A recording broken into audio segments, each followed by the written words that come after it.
छुटा जी तो कैला रंगदारी रे घड़ा चढ़ के मारबो बरियारी रे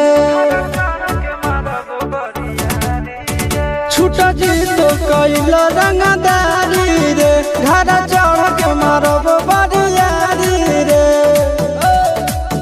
तोरा बापू के न तोरा दादा के चिन्हबो बेटा सब गोली मारबो ताएगो गिनबो तोरा बापू के न तोरा दादा के चिन्हबो बेटा सब गोली मारबो ताएगो गिनबो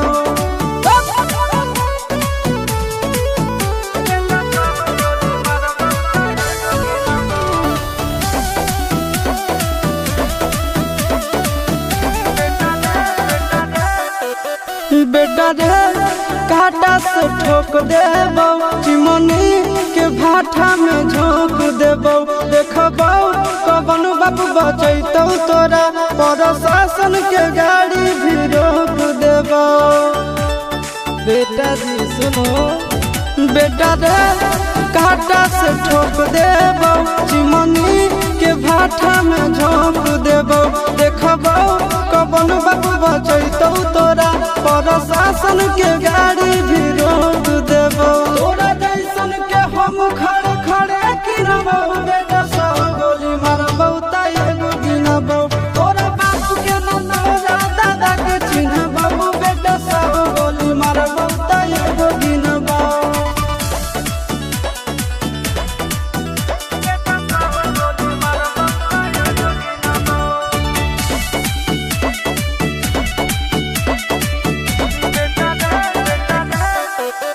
बेटा रे दौड़ा के बाजार में मारबो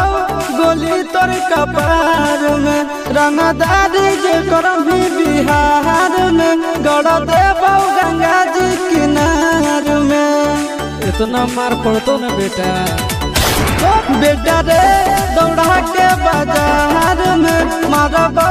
गोली तोर कपार में रंगदारी जे करम भी बिहार में गड़ देबो गंगा जी किनार में कहो चिंटू आशीष के कारण सुनबो बेटा सब गोली मारबो ताएगो गिनबो तोरा बाप के न तोरा दादा के चिन्हबो बेटा सब गोली मारबो ताएगो गिनबो